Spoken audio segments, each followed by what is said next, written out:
heard good things and I've heard horror stories. Audit and compliance may not work in your favor of moving the tactical agenda forward. And in fact, you may be the one to help the business line with audit or with compliance. On the flip side, I've got a great audit, great compliance, leadership. So they've absolutely been helpful in my current role. Well, I think it's like one of the first key questions: are they helpful or not? Like in your as you're starting to prepare and go out and meet people. Is this an issue? That's part of the discovery process. Part of the discovery process. Yeah, but I mean, well, and when you talk about audit and compliance and compliance officer risk stuff, what we find is that a lot of times auditors don't understand. Take Dr. Lang this morning. Said developers don't understand secure code. Well, how many auditors actually understand? I mean, yes, they take the. There's one in New Jersey. Yeah, exactly. So his name is Bill. For the record, Bill. So when we look at it. Audit, honestly, is not a consideration because we know at some point we're going to have to educate them on what they should be looking for. Because otherwise, I think it will more or less get in the way of what we're trying to do. So yeah, that's why they're not part of what we do. But what we kind of did was do the stakeholder analysis. So we would understand our audience, so we could essentially align ourselves so that when it came time to roll out and deploy this overall, we call it product risk management for the enterprise. We've dubbed it Prime. We gave it a name. We gave it a face. And that's how we're deploying it so that they understand it is about risk management. So you notice there's not the word security in there at all. It's about risk management. And to your point is they do understand risk. That is the topic of the day. That's right. That's right. In the public sector, Richard, how is that different or better or worse or harder?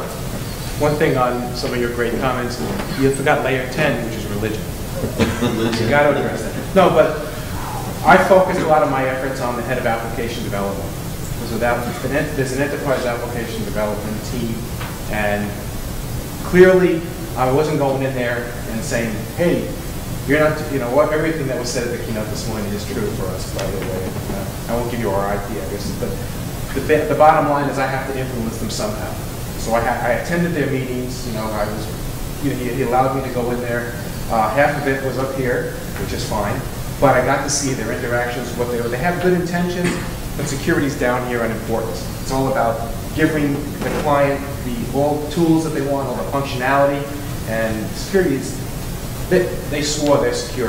Well, of course, we did some testing later. They weren't quite as much. Because businesses, not. Yes, exactly.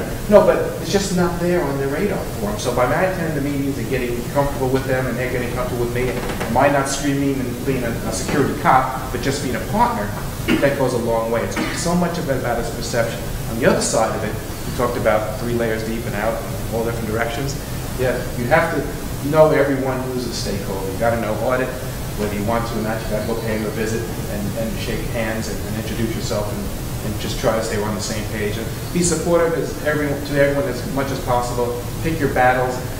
Public health, we have an interesting situation where we have 17 independent programs where there's a program director, which is like a mini CEO, and reporting to that CEO type is an IT director. So we're just now approaching a federated model. So we have a centralized we have a centralized security person, and we have centralized CIO, but there's no direct reporting. So they're out there doing their own thing, and it's my role to reach out. So I started having monthly security meetings, really forcing a security liaison to be created at each of the programs, and I hold meetings. I'm in public sector, so lunch budget, that's a joke. So instead, I reached out to partners, and I'll be talking to you after this. I have vendors coming and doing lunch and learns on security topics. So they start off, then they leave, and then I have my 2 hours of security meeting, internal. And it took years to gain the trust of all these different people to see, because they thought, oh, this is another guy who's going to give us more assignments to do, who's going to influence. They're not evaluating me for my performance. I don't have any direct relations, all dotted line. So there had to be a lot of, what can I do for you, right? Because nobody will ever listen to you unless they just happen to have incredible and testable fortitude, unless there's something in it for them. So we would go out, we'd help them with their policies and procedures, didn't point fingers, and we're here to help, unlike the auditor. We really invented. But auditors are there to help report directly to the board of directors. I think that I disagree with the comment that auditors can be used or leveraged in a way that they're there looking after the business, reporting to the board, and with either guidance and education, they can help you with your strategy and your program by pointing out deficiencies in your organization. If they're looked upon as third-party auditors that are bad guys, don't tell them what they want, don't give them what they want, that's not really the conducive to the overall relationship of making it work. I can't disagree with you, but I'm telling you, in fact, the reality of the perception is. Yeah. Well, that's a perception. And I think the key takeaway from this discussion is the fact that as part of that discovery, you know, where does audit fit? An ally? Do we bring them along later on? Do we, you know, switch them? You know, and I've been in client environments where they say, you know, here's an audit opinion. They walk around as if it were a, 10 commandments or whatever, like, hey, look. You know, one of the interesting things I also want to pass on is that we've seen, you talked about the lunch and learn things, we've seen clients that have gone around to the 45 dev teams and done lunch and learns to find out who were the dev leads or managers who had an affinity for security. So they would go and use it to smoke out those people that were the likely ombudsman for those 45 groups. And which is a different version of that, but just to go, because if you can't be everywhere at once, and you want to find, you know, hey, you've got to call Iowa and call that dev team. You may not, you can talk to the dev leader, dev manager one way, but you want to find that belly button, that focal point. So that's interesting. I want to ask, switch it a little bit and talk about like the program itself. You know, we talked about this earlier as individually, but like again, short of a breach, what are some of the kind of compliance frameworks that you use, if any? I mean, there's PCI, that's an obvious one, but what are the other hammers, if you have hammers, that you've been able to use? High trust is starting to come for more of the health side of the house than HIPAA was. And then I would throw in there, how do you interpret headlines that come out that are, tell me how you tell those stories. So two-phase question. I'll start with John. Yeah, so from a framework perspective, I would say we probably lean more on ISO 27001, 27002. And we actually have some of our product teams that are looking to be certified on ISO 27001. How many people have gone down that path, audience-wise? Quick set of hands. 3, 4, 3. Interesting. Okay. Which, you know, and I have an appreciation for what 27002 provides in terms of guidance for how you implement an information security management system. So that certainly helped the conversation. But, you know, it was really, we took that and built our own framework. You know, our own product risk management framework. And then we built within that, you know, kind of an integrated risk and control assessment program, a policy management portal, and a risk management dashboard, and all this stuff, so that, you know, because metrics become, you know, a key indicator of what is going on. So, okay, so fine, you've got them to agree to adopt this program, but now, okay, how do you monitor and manage that? I mean, if you don't measure it, you can't manage it. Yeah, exactly. So, you know, but, you know, they're made aware that, you know, while I operate in an influence model, there's an invisible hand that will look at this data and go, well, you know what? We're going to help you move this needle. You don't get to sit there and do nothing about it. So, and you, from the product standpoint, that's somewhat unique. Tom, how about yourself? What do you see in client environments? So my focal point is around FISMA, and obviously PCI apply. That's what our risk is and what the money is, right? So government organizations have, you know, FISMA as kind of a minimum bar they're trying to meet and comply with, and the PCI stuff again is a bar they're trying to, you know, make sure that they're going to do. So those are my areas of background. The HIPAA healthcare stuff is not exactly my forte. Richard, is it all about HIPAA and high tech? Or? It's all about HIPAA. It's all about high tech, which give you a little more teeth to HIPAA. Clearly, neither of those are very prescriptive, right? They're generalized state. We don't have the luxury of PCI or the fear of PCI or whatever. But I try to come up with solutions for the people to implement. There's a disconnect I see with IT, a lot of it, with policy and the procedure, the implementation. They clearly understand both, but then you say, okay, how are we meeting these policies? And they're struggling. So a lot of it, I looked at it as education. So we would go out and visit all these programs I mentioned earlier and work with them on what their policy and procedure would identify the gaps, do our own gap analysis. Yes? Oh, yes. I'm sorry. I have a question. I apologize to interrupt you. You mentioned, Mr. Sapp, so you mentioned metrics. One time I got a question, somebody asked me a great question, and I searched for years and I've never find it. I was trying to talk to a CISO, and the CISO came to me and said, okay, I'm a new CISO here on the block. I just came on board. I'm fully aware of IT security. Now, I got to go talk to the CIO. When I went and talked to my CIO said, okay, I understand you want to spend all this money. What is my return on investment? What is my ROI? How do I measure the investment, the return on my investment? How do you answer that question? So my CISO came back to me and said, okay, tell me, how do I answer this question?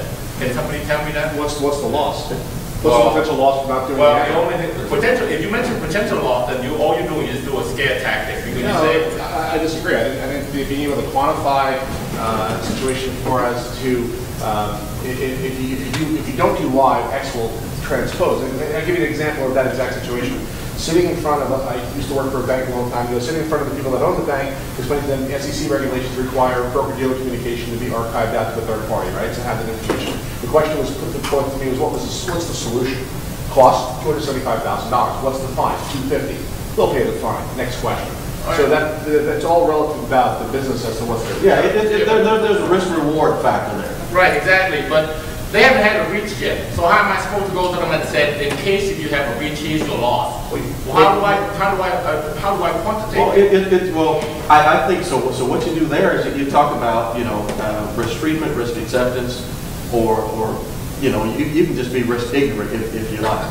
Or it's but I mean, I think if you try to get into the ROI conversation, there is no return on that investment in terms of the general concept around ROI.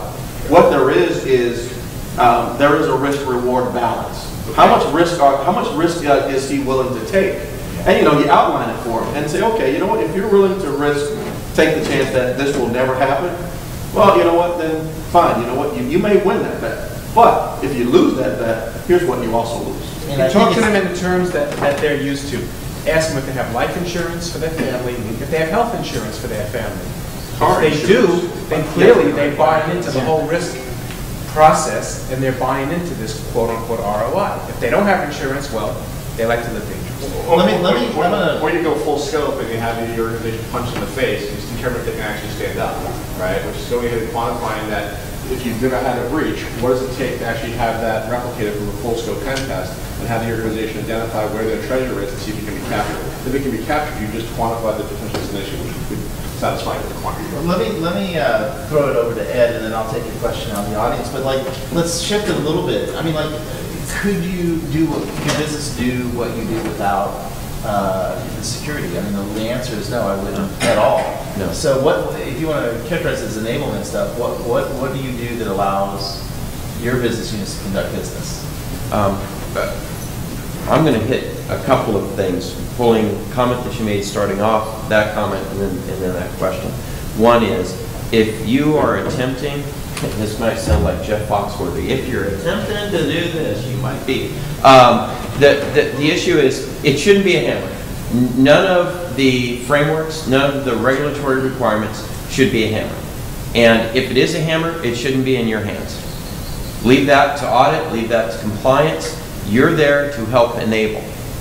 And if you're not there helping to enable, you're just one of the many people that are kicking me while I'm already down, and you're not helping me get up, and you're not helping me succeed. Two, the frameworks, well, let's go back to regulatory. Regulatory, GLBA, PCI, I affectionately call them all EIEIO. Okay? And the reason being is ultimately one of the things, if you're going to be successful in a role of trying to influence the organization overall, not just AppSec, but overall, is navigating that unified control framework that says if we're doing these 53 things, and maybe that's all we can focus on this year, is I'm addressing this with PCI and GLBA and EIEIO, guess what? That's a good bang for the buck. So, if we do these core things, I'm improving tactical security and making incremental progress towards compliance, because everyone has compliance gaps somewhere along the line once you hit scope, scale, or whatever else it is. As far as frameworks, you've got audit that's talking CISO. You've got some IT groups, especially if you've got multiple IT groups that maybe are talking IDLE, EIEIO, whatever you want to pronounce it as. Leverage all of those to your benefit. The issue is if everyone's trying to get in shape, I don't care if you're doing jujitsu,